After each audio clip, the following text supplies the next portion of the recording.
ठंडी सुबह थी और शहर अभी पूरी तरह से जागा भी नहीं था। फुटपाथ के किनारे एक बूढ़ा आदमी अपने फटे कंबल को कंधों पर ठीक करता हुआ जूते पॉलिश का डिब्बा सजा रहा था। कभी यही हाथ किसी बड़े होटल में ट्रे उठाया करते थे, आज उन्हीं हाथों में ब्रश और पॉलिश थी। सामने खड़ी वही आलीशान इमारत उसकी बीती हुई इज्जत और टूटे हुए सपनों की गवाह बनी हुई थी। वक्त ने उससे उसका बेटा भी छीन लिया था और पहचान भी। अब उसके पास बस यादें थीं, कुछ सिक्कों की खनक थी और पेट की आग बुझाने की मजबूरी। उसे क्या पता था कि आज का दिन उसकी जिंदगी का सबसे बड़ा मोड़ बनकर आने वाला है। होटल के बाहर फुटपाथ पर बैठे हुए मुझे दूसरा महीना था। मैं अपने जूते पॉलिश करने के ब्रश और डिब्बे को कपड़े से साफ कर रहा था कि मेरी नज़र सामने उस आलीशान होटल पर गई जहां कभी मैं जवानी के समय में वेटर की नौकरी करता था। उसकी बिल्डिंग पहले से कहीं ज्यादा बेहतरीन और खूबसूरत हो चुकी थी। ये होटल एक नए मालिक ने खरीद लिया था। मैं यहाँ पर छोटे मोटे काम के लिए प्रार्थना करने लगा था, मगर मालिक ने मेरा मजाक उड़ाया। इस उम्र में ना तो तुमसे ठीक से चला जाएगा और ना ही तुम्हें कुछ नजर आता है, इसीलिए जाओ, जाकर अपने घर बैठो और मुंह उठाकर यहाँ पर मत आ जाया करना। मैं यहाँ कोई डोनेशन सेंटर नहीं खोल रखा है जहाँ मैं तुम्हारे जैसे गरीबों के लिए काम करता हूँ। उसके अंदाज में घमंड कूट कूट कर भरा हुआ था। मेरी कमर उसके तीखे तानों से और भी ज्यादा झुक गई और मैं झुके कंधों के साथ होटल से बाहर निकल आया, जहाँ मैं कभी इज्जत से काम करता था। मगर आज हालात ने मुझे उसी होटल के दरवाजे के बाहर लाकर बिठा दिया था। मैंने गहरी सांस ली और अपने बीते हुए दिनों को याद किया।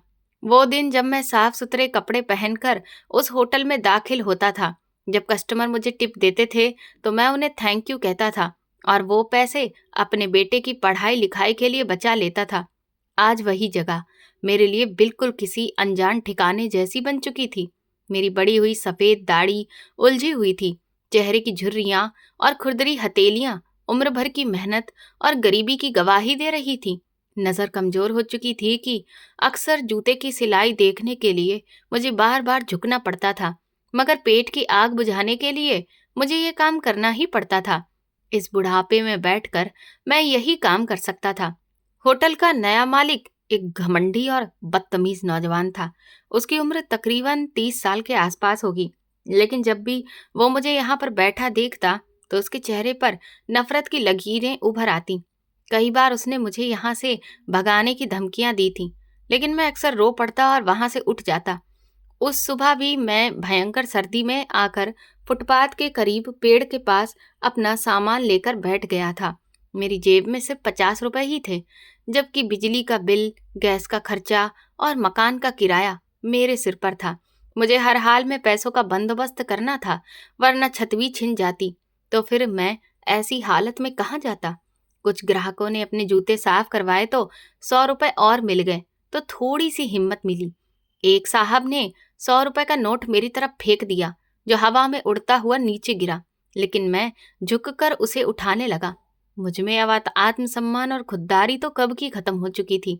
मैं हर पल बेइज्जती और मुश्किलें बर्दाश्त करने के लिए मजबूर था। आखिरकार जिंदा रहने के लिए ये सब करना पड़ता है। दोपहर के वक्त सर्दी बढ़ने लगी। मैंने खुद को एक पुराने कंबल में लपेट लिया। पास से गुजरते हुए लोग मुझे अजीब तरह की नजरों से देखते। कभी कोई दया की दृष्टि से देखता तो कभी कोई नफरत से, और फिर बोलते हुए आगे बढ़ जाते। लेकिन उन लोगों की कुछ बातें मेरे सीने में किसी तीर की तरह चुभकर बहुत तकलीफ देती थी। जब कोई औरत अपने बेटे को नसीहत देते हुए कहती कि अगर तुम पढ़ाई नहीं करोगे तो इसी के जैसे बन जाओगे, ये सुनते ही मेरा दिल अंदर ही अंदर रोता। मुझे अपना बेटा बहुत याद आता, जिसके लिए मैंने अपनी जिंदगी में बहुत मेहनत की थी। अब ये हालत मेरी मजबूरी थी। मैंने हालांकि कभी कोई कसर नहीं छोड़ी, लेकिन आज मैं अकेला था। भगवान कभी किसी बाप को बुढ़ापे में इस तरह से अकेला ना करे। शाम ढलने लगी तो मैंने अपना सामान समेटना शुरू किया। आज की कमाई सिर्फ 500 रुपए हुई, जो बड़ी मुश्किल से एक वक्त की रोटी के लिए काफी थे। मैंने वो नोट अपनी जेब में रखे और सोचा कि कल फिर से आना होगा। तभी होटल के मालिक की गाड़ी अचानक मेरे पास आकर रुकी। मुझे वहां बैठा देखकर उसका पारा हाई हो गया। वो अपनी गाड़ी से गुस्से में नीचे उतरा और उसने आओ देखा न ताओ मुझे एक जोरदार ठोकर मारी, जिससे मैं अपना संतुलन बनाकर नहीं रख सका और मुंह के बल उस पथरीली सड़क पर जा गिरा। मेरा बूढ़ा शरीर इतनी तेजी से अकड़ा कि मैं सीधा ही नहीं हो सका। मेरा माथा एक पत्थर से टकराया और खून की धार बह निकली। दर्द की एक तेज लहर मेरे पूरे शरीर में दौड़ गई और मैं कराह उठा।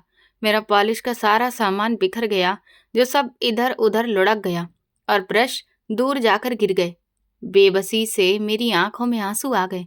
मैं बड़ी मुश्किल से उठा ही था कि वो चिल्लाकर बोला, दफा हो जाए यहां से, भिखारी कहीं के, मेरे होटल की सारी रौनक खराब करके रखती है तुमने। उसकी आवाज में इतनी कठोरता थी कि आसपास के लोग भी रुक गए। मैंने तुझसे कितनी बार मना किया है कि यहाँ पर ना बैठा करो, मगर लातों के भूत तो बातों से मानते ही नहीं। अब शायद दोबारा यहाँ आने की तुम हिम्मत ना करो। मैंने अपने हाथों से अपना घायल माथा पकड़ा और आंखें बंद कर ली और दिल ही दिल में भगवान को पुकारा। फिर मैं बिखरे हुए ब्रश समेटने लगा। मेरा मुंह बंद हो गया था। आसपास खड़े लोग तमाशा देख रहे थे, मगर किसी ने आगे बढ़कर मुझे, उस बूढ़े को, उठाने की कोशिश भी नहीं की। सब खामोश थे और मैं अकेला अपनी मजबूरी में सड़क पर पड़ा हुआ था। मेरा नाम राजू है और मैं पिछले 50 साल से इस शहर में था। मैं सालों तक वेटर के तौर पर काम करता रहा, मगर कभी मालिक ने मुझे डांटा नहीं। मेरा पुराना मालिक एक बहुत ही भले दिल वाला आदमी था, जो हम नौकरों के साथ अच्छा व्यवहार करता था। वो मुझे बेटा कहकर बुलाता था और मेरी मदद भी करता था। मेरा एक ही बेटा था, कबीर, जिसे पढ़ाने का मुझे जुनून था। जब वो पैदा हुआ तो मैंने उसे अपनी गोद में लेकर फैसला कर लिया था कि मैं उसे बेहतरीन शिक्षा दूंगा। मैं चाहता था कि वो एक बड़ा ऑफिसर बने और मेरी तरह कभी भी उसे लोगों की डांट ना खानी पड़े। मैंने सपना देखा था कि एक दिन मेरा बेटा यूनिफॉर्म पहनकर मेरे सामने खड़ा है और मुझसे गर्व से कह रहा है, पापा देखिए, आपकी मेहनत रंग लेकर आई है। इस सपने ने मुझे कई दिनों तक उम्मीद से बांधे रखा था।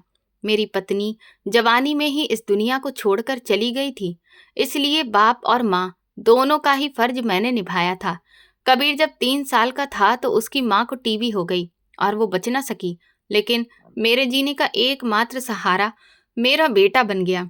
मैं सुबह सवेरे उठता, कबीर को तैयार करता, उसे स्कूल भेजता, उसका टिफिन तैयार करके देता। ये सब कुछ मैं खुद करता, फिर होटल जाता। स्कूल से वापसी पर कबीर होटल आ जाता।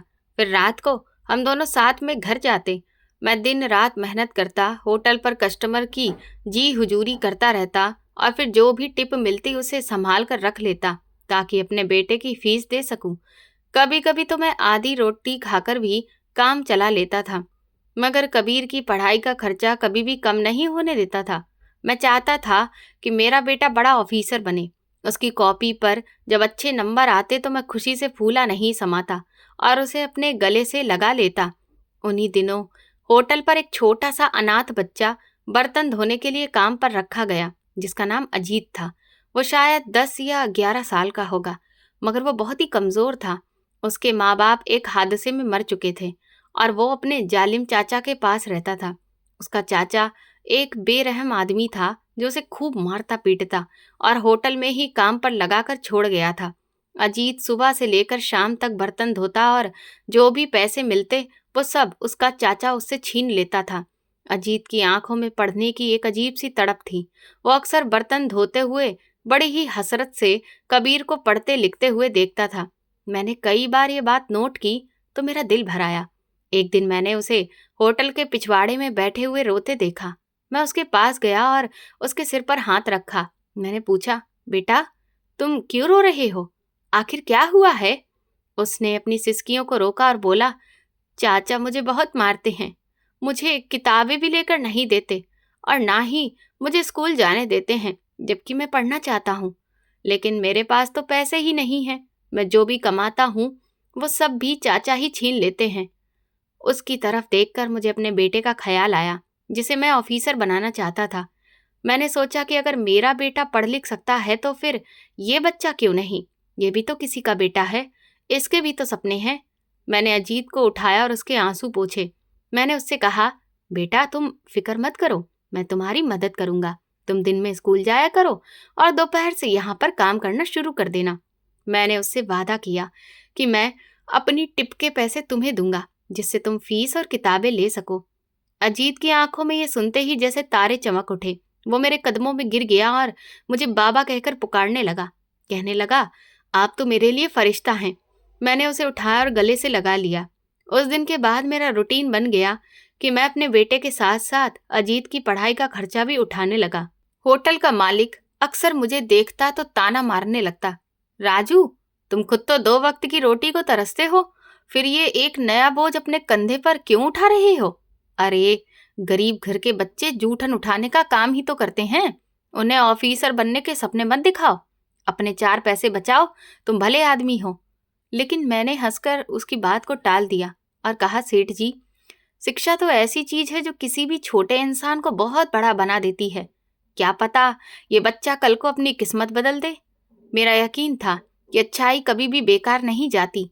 मैं जानता था कि एक अनाथ बच्चे की मदद करना बहुत बड़ी भलाई है और भगवान इसका सिला जरूर देगा।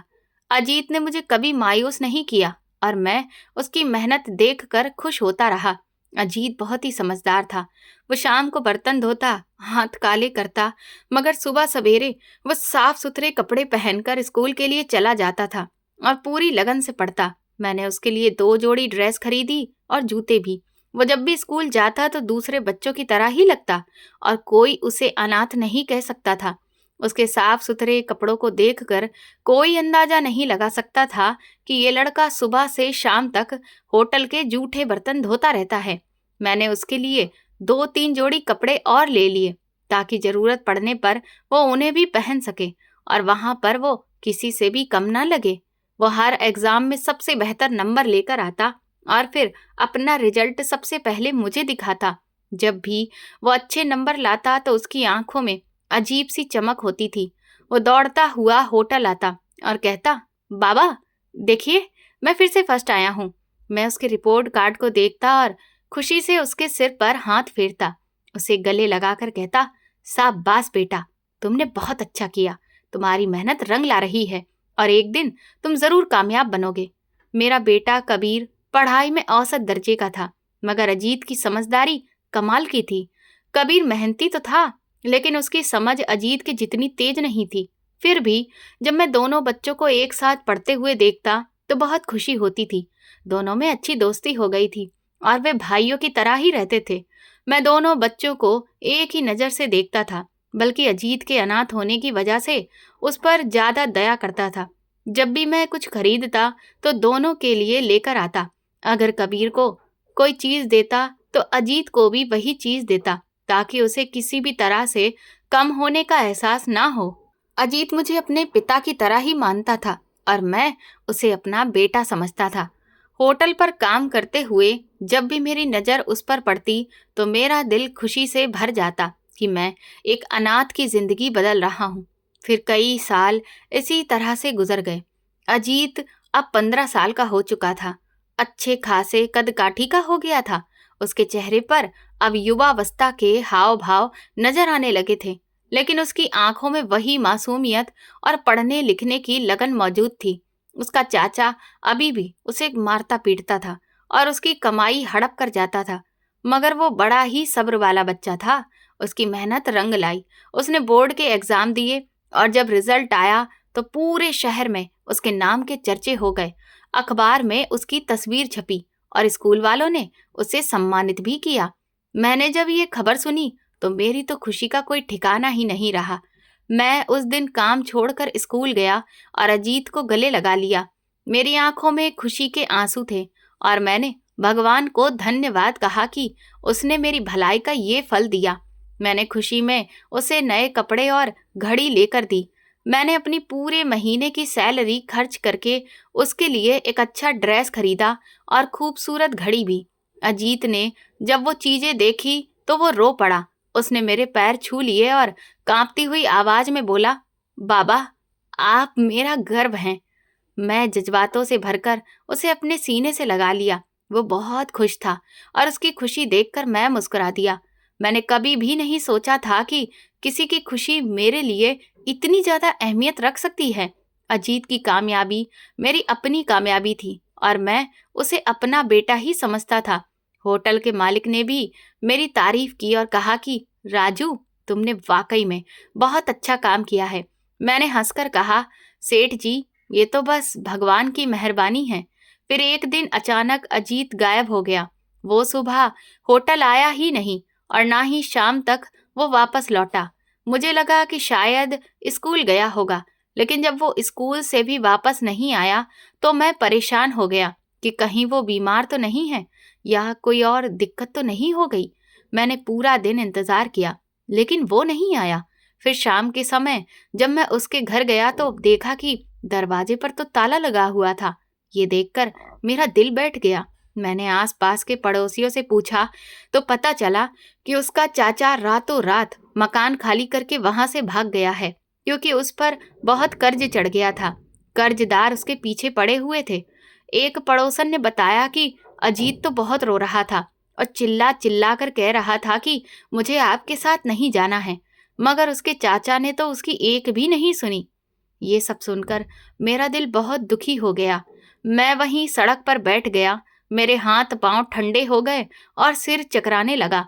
मैंने उसे बहुत ढूंढा, मगर मुझे उसका कोई भी सुराग नहीं मिला। मैं पुलिस थाने भी गया और रिपोर्ट लिखवाना चाहा, लेकिन फिर पुलिस वालों ने कहा कि उसका चाचा ही उसका गार्जियन है और वो उसे जहां भी लेके जाना चाहे वहां पर लेकर जा सकता है।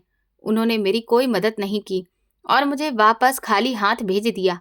मैं उस दिन बहुत रोया कि एक होनहार बच्चे का भविष्य अंधकार में डूब गया। मैं कई रातें जागता रहा और सिर्फ अजीत के बारे में ही सोचता रहा। मैंने इतनी मेहनत की, मगर अब सब कुछ खत्म हो गया था।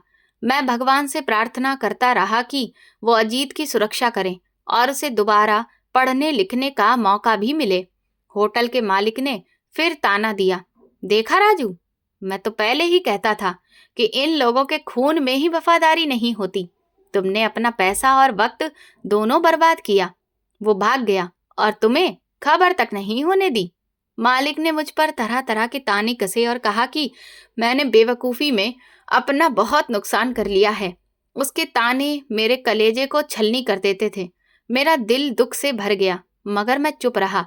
मैंने उसे पलटकर कोई जवाब नहीं दिया, क्योंकि मैं जानता था कि अजीत अपनी मर्जी से नहीं गया था। वो मजबूर था और उसका चाचा उसे जबरदस्ती लेकर गया था।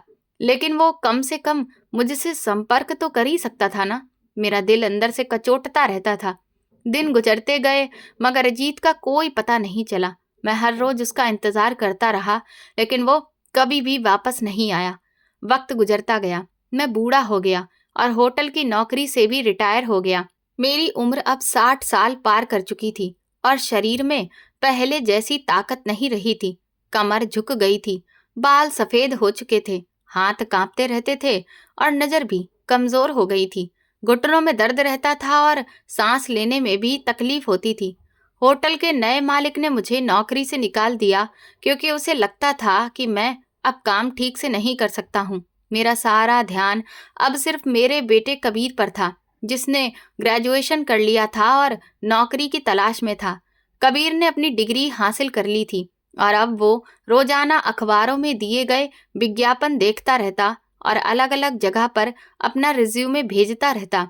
वो सुबह उठकर तैयार होता और इंटरव्यू के लिए निकल जाता। मैं उसे जाते हुए देखता और दिल में प्रार्थना करता कि आज उसे कामयाबी मिल जाए। वो शाम को थका हारा वापस आता और मायूसी से कहता, पापा, आज भी कुछ नहीं हुआ। मैं उसे हिम्मत देता और कहता, बेटा, तुम सब्र करो और भगवान पर भरोसा रखो। एक दिन जरूर तुम्हें कामयाबी मिलेगी। मेरा दिल उसके लिए बहुत दुखता था, क्योंकि मैंने उसे पढ़ाने में अपनी सारी जिंदगी लगा दी थी। मैंने अपने हर सपने को बलिदान कर दिया था ताकि कबीर अच्छी शिक्षा हासिल कर सके। अब जब वो अपनी पढ़ाई पूरी कर चुका था तो मेरी उम्मीद थी कि वो जल्दी ही अच्छी नौकरी पा लेगा और हम दोनों की जिंदगी बदल जाएगी। मैंने सपना देखा था कि कबीर एक दिन अच्छी पोजीशन पर होगा और मैं गर्व से लोगों को बताऊंगा कि ये मेरा बेटा है। मगर शायद मेरी किस्मत में सुख लिखा ही नहीं था। जिंदगी ने मुझसे हर खुशी छीन ली और मुझे सिर्फ दुख ही दिए। जब भी मैंने सोचा कि अब अच्छे दिन आने वाले हैं, तो किस्मत ने मुझ पर एक और वार कर दिया। मेरी जिंदगी में ऐसा कोई पल नहीं आया जब मैं चैन की नींद सो सका हूँ। हमेशा कोई न कोई परेशानी मेरे सिर पर मंडराती ही रहती थी। पहले मेरी पत्नी की मौत हो गई, फिर अजीत का अचानक से गायब हो जाना, और अब मेरे बेटे के दुख ने मेरी कमर तोड़ दी थी। एक दिन कबीर बाइक पर इंटरव्यू देने जा रहा था। सुबह का वक्त था और धूप निकल चुकी थी। कबीर ने नहा धोकर साफ सुथरे कपड़े पहने और अपनी फाइल पकड़ ली। उसने मुझसे भगवान से प्रार्थना करने को कहा। मैंने उसके सिर पर हाथ रखकर आशीर्वाद दिया। मैंने कहा, बेटा, भगवान तुम्हारी मदद करेगा और तुम्हें कामयाबी मिलेगी। उसने मुस्कुराकर कहा, पापा, देखना, आज भगवान की कृपा से मैं अच्छी खबर लेकर आऊंगा। वो बाइक पर बैठा और इंजन स्टार्ट किया। मैं दरवाजे पर खड़ा उसे जाते हुए देख रहा था। उसने पीछे मुड़कर हाथ हिलाया और मुस्कुरा दिया। मैंने भी हाथ हिलाया और दिल में फिर से प्रार्थना की। मैंने सोचा कि आज कबीर की किस्मत खुल जाए और उसे नौकरी मिल जाए। मैं अपने कमरे में जाकर दिया जलाया और फिर भगवान से अपने बेटे के लिए फिर से प्रार्थना करने लगा। मैंने कहा, हे भगवान, मैंने अपनी सारी जिंदगी बहुत मेहनत की है, अब मेरे बेटे को कामयाबी दे दो। दोपहर का वक्त हुआ और मैं घर में इंतजार कर रहा था। कबीर ने कहा था कि वो दोपहर तक वापस आ जाएगा। मैंने खाना बनाया और उसका इंतजार करने लगा। घड़ी की तरफ देखता और सोचता कि शायद उसका इंटरव्यू लंबा चल रहा होगा। तभी बाहर से शोर की आवाज आई। मैंने दरवाजा खोला तो देखा कि दरवाजे पर लोगों की भीड़ जमा हो रही थी। ये देखकर मेरा दिल बैठ गया। मैं तेजी से बाहर निकला। मैंने भीड़ को चीरते हुए आगे देखा तो मेरे पैरों तले से जमीन ही खिसक गई। मेरा बेटा खून में लथपथ पड़ा था। एक तेज रफ्तार ट्रक ने उसे कुचल दिया था। ट्रक वाला वहां से भाग चुका था और लोग सिर्फ तमाशा देख रहे थे। मैं आगे बढ़ा तो देखा कि कबीर का शरीर बिना किसी हरकत के पड़ा था। मेरा जवान बेटा, मेरे बुढ़ापे का सहारा, मेरी आंखों के सामने दम तोड़ चुका था। मैं जोर जोर से चिल्लाने लगा।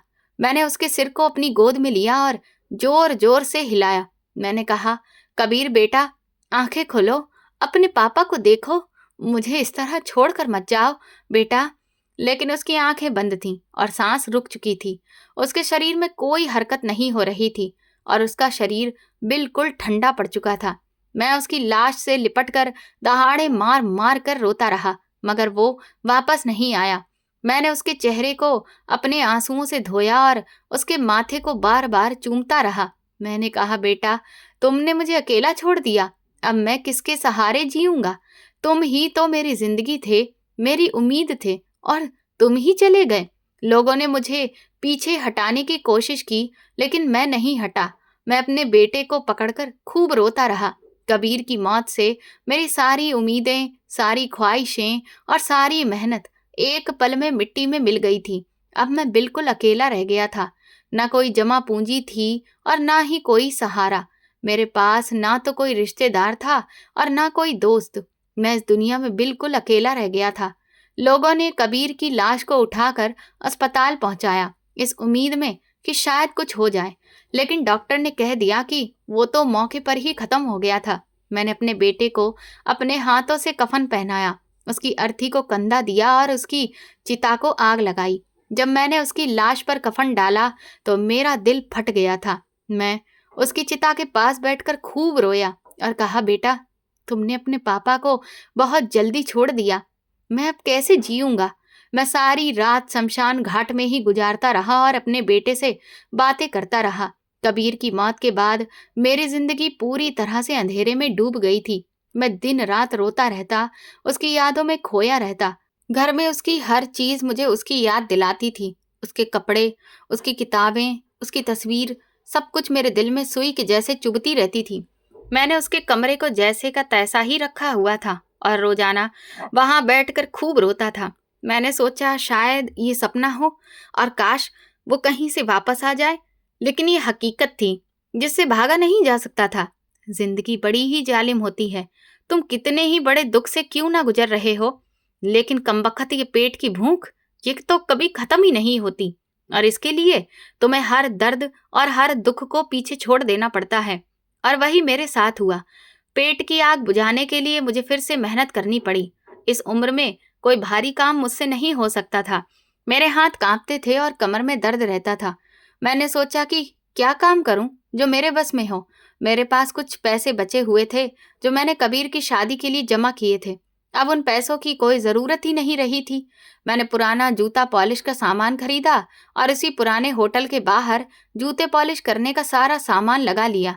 जिस होटल में मैं कभी इज्जत से जाता था, उसी के बाहर फुटपाथ पर बैठकर लोगों के जूते चमकाता था। ये मेरी जिंदगी का सबसे मुश्किल फैसला था। पहले दिन जब मैं वहां बैठा तो मेरी आंखों में शर्म से आंसू आ गए। लोग मुझे पहचानते और हैरानी से देखते कि ये तो वही राजू है जो कभी यहाँ वेटर था और आज जूते पॉलिश कर रहा है। होटल का नया मालिक बहुत ही रौबीले अंदाज में रहता था। वो अपनी जवानी और ताकत पर बहुत घमंड करता था।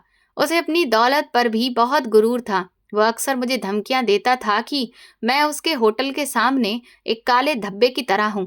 वो कहता कि तुम बिल्कुल भिखारी की तरह लगते हो, मेरे होटल के सामने मत बैठो। मगर मैं उसके हाथ पैर जोड़कर कहता कि साहब, यही तो मेरा ठिकाना है, मुझे यहाँ से मत उजाड़ो। मैं किसी को भी तकलीफ नहीं देता हूँ, सिर्फ अपना पेट पालने की कोशिश ही तो कर रहा हूँ। मैं खामोशी से सब कुछ सहता और दिल में अपने बेटे कबीर को याद करता। जब कोई मुझे बुरा भला कहता तो मैं खामोश रहता और सिर्फ अपना काम करता रहता। मैंने अपने आप को ये समझा लिया था कि अब मेरी जिंदगी में इज्जत की कोई भी जगह नहीं बची है। जब कबीर छोटा था तो वो कहता था कि आपको किसी भी चीज की कमी नहीं होने दूंगा। मैं उसकी मासूम बातें सुनकर मुस्कुराता और उसके सिर पर हाथ फेरता। लेकिन अब उसकी यादें मेरे दिल में खंजर की तरह चुभती थीं। आज अगर वो जिंदा होता तो शायद मुझे ये दिन ना देखने पड़ते। मुझे उसकी कमी बहुत शिद्दत से महसूस होती थी। जब रात को मैं अपने कमरे में अकेला होता तो उसकी यादें मुझे घेर लेती। मैं उसकी तस्वीर देखता और रोता रहता। मैं सोचता कि अगर वो होता तो मुझे सहारा देता और मैं इस बुढ़ापे में आराम से रहता। लेकिन किस्मत ने मुझे ये सुख नहीं दिया और मेरे बेटे को मुझसे छीन लिया। अकेलापन मुझे काट खाने को दौड़ता था। रात को जब मैं घर लौटता तो अंधेरा और खामोशी मेरा स्वागत करते। कोई मुझसे पूछने वाला भी नहीं था कि तुम कैसे हो, क्या खाओगे। मैं खाना पकाता और अकेला ही खा लेता। कई बार तो मैं भूखा ही सो जाता क्योंकि खाना पकाने की हिम्मत ही नहीं होती थी। मैं सोचता था कि जिंदगी ने मुझे ऐसे मोड़ पर लाकर खड़ा कर दिया है जहां मैं बिल्कुल अकेला हूं और यहाँ कोई मेरा अपना नहीं है। मैं अपने बेटे की तस्वीर हाथ में पकड़कर उससे बातें करता, कहता कि बेटा, तुम्हारा बाप बूढ़ा हो गया है और तुम्हारी उसे बहुत याद आती है। मैं सिसक सिसक कर खूब रोता। कभी मेरे पास इतने पैसे भी नहीं होते कि मैं अपने बेटे की तस्वीर के लिए नई माला खरीद सकूं। कबीर की यादें मेरा एकमात्र सहारा थी और मैं उन्हीं के सहारे पर जी रहा था। जब भी मुझे जिंदगी से मायूसी होती तो मैं उसकी तस्वीर ही देखता और फिर मुझे थोड़ी हिम्मत मिलती। मैं सोचता कि उसने मेरे लिए कितनी मेहनत की थी और मैं उसकी मेहनत को बर्बाद नहीं होने दे सकता। मुझे जिंदा रहना होगा, चाहे फिर कितनी ही तकलीफ क्यों ना हो।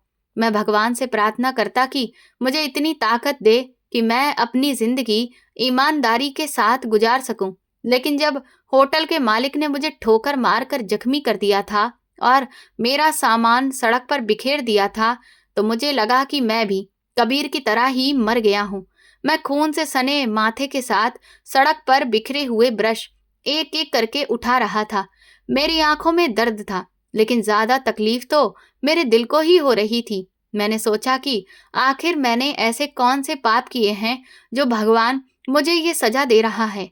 मेरी आंखों से बेबस आंसू बह रहे थे जिन्हें मैं रोक नहीं सकता था, क्योंकि दर्द और बेइज्जती दोनों अब मेरी बर्दाश्त से बाहर हो चुकी थी। मेरे हाथ पॉलिश की स्याही और मिट्टी से भरे हुए थे। मैंने अपने मैले कुचैले हाथों से अपना माथा पकड़ा और खून को रोकने की कोशिश की। आसपास लोगों की भीड़ थी, मगर कोई भी मदद के लिए नहीं आ रहा था। सब तमाशा देख रहे थे, जैसे कोई फिल्म चल रही हो। होटल का मालिक मुझ पर चिल्ला रहा था। मैंने आसमान की तरफ देखा और दिल ही दिल में भगवान से प्रार्थना की कि हे भगवान, देखो तो सही तुम्हारे बंदे के साथ क्या हो रहा है। तभी अचानक सड़क पर सायरन की आवाज गूंजी। तेज और गहरी आवाज ने सबका ध्यान अपनी तरफ खींच लिया और पुलिस के काफिले की सरकारी गाड़ियां वहां पर आकर रुकीं। वे गाड़ियां बहुत शानदार थीं। उनकी चमक देखकर ही अंदाजा हो रहा था कि कोई बड़ा आदमी आया है। गाड़ी पर झंडा लगा था जिसका मतलब साफ था कि वाकई में कोई बड़ा अफसर ही आया है। सरकारी झंडा हवा में लहरा रहा था और पुलिस की गाड़ियां आगे पीछे आकर खड़ी हो गई थीं। होटल का मालिक तुरंत ही अलर्ट हो गया। उसकी आंखों में चमक आ गई। उसने सोचा कि शायद कोई बड़ा मंत्री या फिर बड़ा अफसर उसके होटल में खाना खाने के लिए आया है। उसने जल्दी से अपने कपड़े ठीक किए और अपनी टाई सीधी करते हुए आगे बढ़ा ताकि उस बड़े आदमी का स्वागत कर सके। उसके चेहरे पर चापलूसी भरी मुस्कुराहट थी और वो अपने हाथ मलता हुआ आगे बढ़ा। पुलिस वाले तेजी से गाड़ियों से उतरे। उनकी वर्दियां कड़क थीं और वे बड़ी ही चुस्ती से अपनी अपनी जगह पर खड़े हो गए। कुछ ने आसपास देखा और कुछ ने भीड़ को पीछे हटने का इशारा किया। होटल का मालिक झुककर स्वागत करने के लिए तैयार खड़ा था। मैं अभी भी एक हाथ से अपने सिर को पकड़े हुए और दूसरे हाथ से जमीन पर फैले अपने सामान को जमा कर रहा था। मुझे डर था कि कहीं ये लोग भी मुझे ही आकर ना मारें। इतने में सरकारी गाड़ी का दरवाजा खुला और एक बेहतरीन नौजवान बाहर निकला। वो तकरीबन 26 से 27 साल का होगा। मैंने उसकी हल्की सी झलक देखी। वो बहुत ही खूबसूरत था। उसने 3 पीस सूट पहन रखा था जो बहुत ही महंगा लग रहा था। उसकी आंखों पर काला चश्मा था। उसकी पर्सनैलिटी में एक अलग ही आकर्षण था। उसके चलने का अंदाज, इन सब चीजों से साफ जाहिर था कि वो जरूर इस इलाके का कोई बड़ा आदमी है। होटल का मालिक हाथ बढ़ाकर उसकी तरफ लपका। उसने बड़े जोर से कहा कि स्वागत है सर हमारे होटल में। हम बहुत ही खुशकिस्मत हैं जो आप हमारे होटल में आए। अगर आपने हमें पहले ही इन्फॉर्म कर दिया होता तो आपके स्वागत के लिए हम खास तरह के इंतजाम करवा देते। चलिए, कोई बात नहीं, अंदर चलिए, मैं आपके लिए खास टेबल तैयार करवा देता हूँ। वो बहुत खुश था और सोच रहा था कि उसके होटल का नाम अब पूरे शहर में मशहूर हो जाएगा। मगर उस नौजवान आदमी ने होटल के मालिक की तरफ देखा तक नहीं। उसकी नजरें सीधा जमीन पर मुझ बूढ़े पर जमी थी जो कि सड़क पर गिरा अपना सामान समेटने में लगा पड़ा था। उसकी आंखें मेरी तरफ लगी थीं और उसके चेहरे पर हैरत और तकलीफ के भाव आ जा रहे थे। उसने होटल के मालिक को नजरअंदाज किया और सिर्फ मुझे देखता रहा। मैंने महसूस किया कि वो मुझे घूर रहा है तो मैं और भी ज्यादा डर गया। मैंने अपना सारा सामान उठाकर उसकी तरफ देखा और अपने माथे पर हाथ ले जाकर उसे धीरे से सलाम करने लगा। मुझे डर था कि कहीं अगर मैंने उसकी इज्जत नहीं की तो वो भी मुझ पर हाथ ना उठा दे। मैं जैसे ही वहां से निकलने लगा तो उस नौजवान ने अपना चश्मा उतार दिया।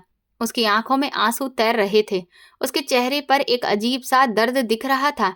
वो तेजी से मेरी तरफ बढ़ा और भीड़ को चीरता हुआ मेरे पास आया। होटल का मालिक हैरान रह गया और बोला कि सर, आप कहाँ जा रहे हैं? ये तो एक भिखारी है, एक बूढ़ा मोची है। मैं इसे अभी यहाँ से हटवा देता हूँ, आप परेशान ना हो। वो समझा कि शायद उसे मेरी वजह से तकलीफ हो रही है। पुलिस वाले भी आगे बढ़े और उन्होंने सोचा कि शायद उनके साहब चाहते हैं कि इस बूढ़े को हटा दिया जाए। मगर नौजवान ने हाथ के इशारे से सबको रोक दिया। उसने अपना हाथ उठाया और सबको चुप रहने का इशारा किया और सीधा मेरे पास आकर वहीं सड़क पर मेरे सामने घुटनों के बल बैठ गया। तभी पीछे से एक पुलिस वाले के मुंह से अचानक निकला कि डीएम साहब, ये आप क्या कर रहे हैं? उसने इतना ही कहा था कि उस नौजवान ने हाथ के इशारे से उसे फिर से चुप रहने का आदेश दे दिया।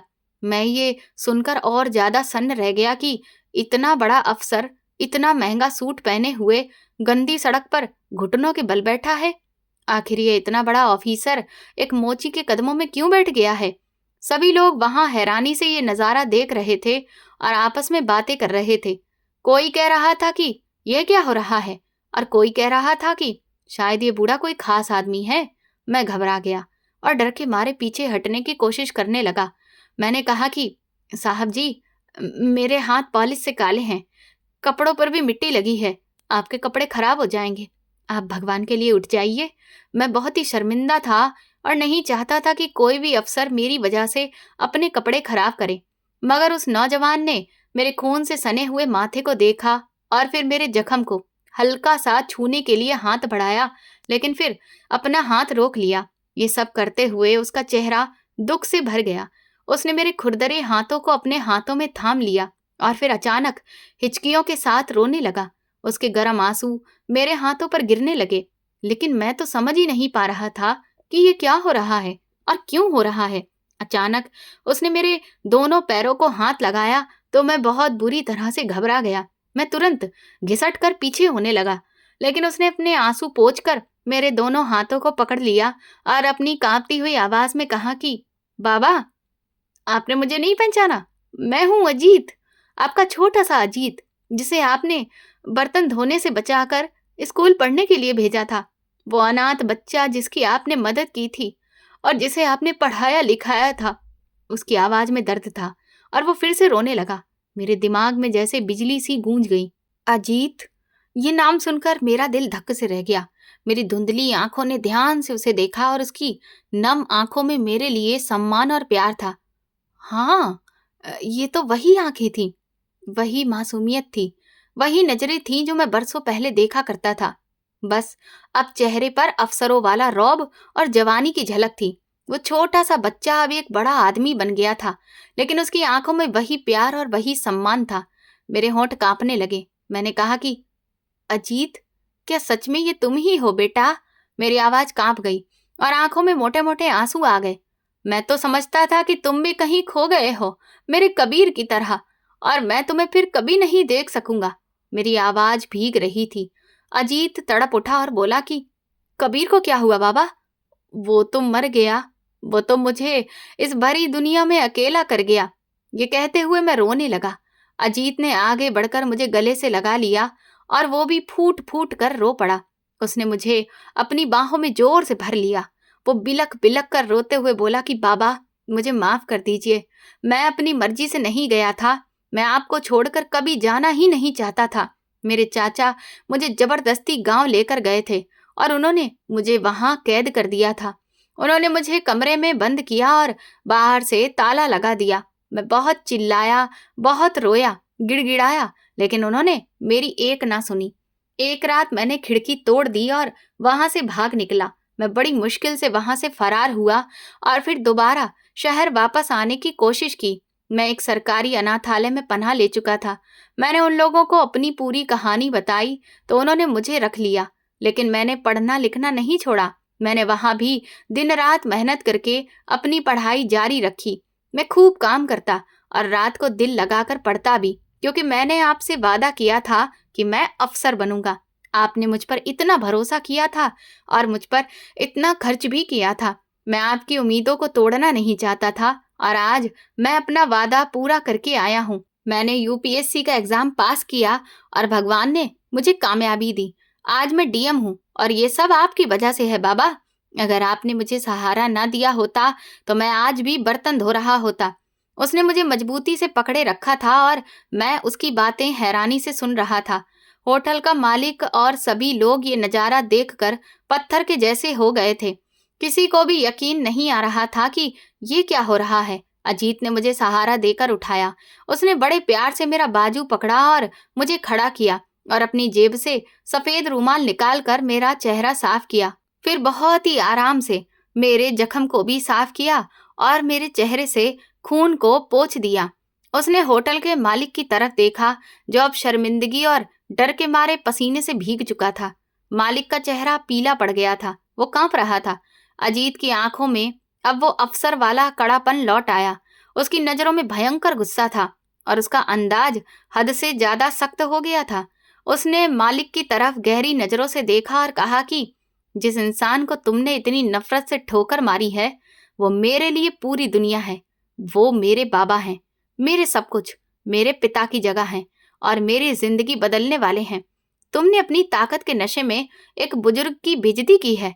तुमने ऐसे इंसान को ठोकर मारी है जिसने मेरी जिंदगी बनाई। तुम्हें शर्म आनी चाहिए कि तुमने एक बेसहारा बूढ़े इंसान पर हाथ उठाया। होटल का मालिक शर्म से पानी पानी हो गया। उसका सारा घमंड मिट्टी में मिल चुका था। उसका सिर नीचे झुक गया और वो कुछ बोल ही नहीं पा रहा था। वो भीगी बिल्ली बनकर आगे बढ़ा और उसके हाथ कांप रहे थे और उसकी आवाज भी हकलाने लगी।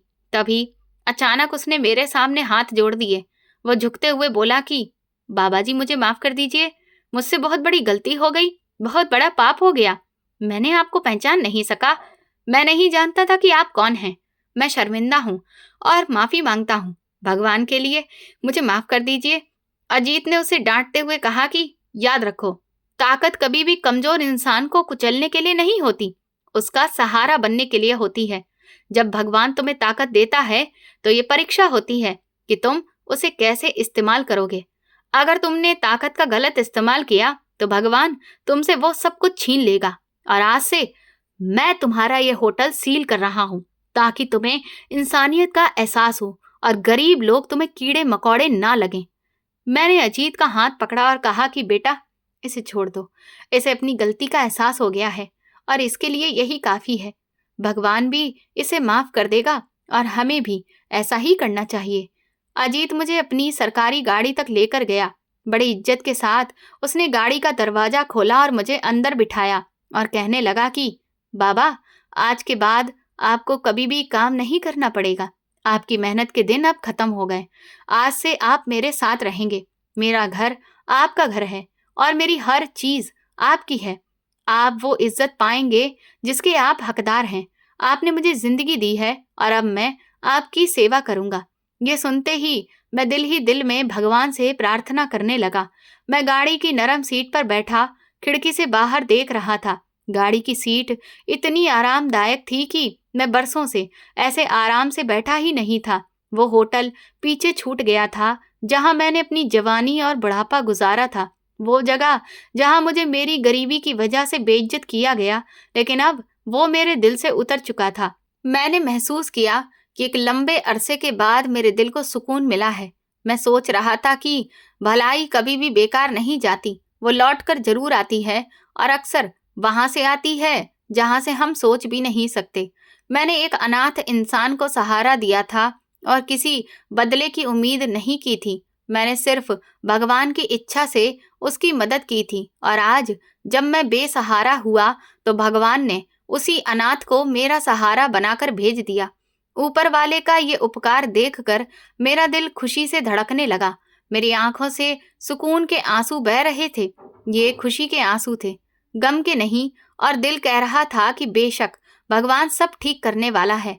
वो अपने इंसान को कभी भी अकेला नहीं छोड़ता और हमेशा उनकी मदद करता है। मैंने अपनी जिंदगी में बहुत दुख देखे, लेकिन आज मुझे उन सभी दुखों से एक साथ छुटकारा मिल गया।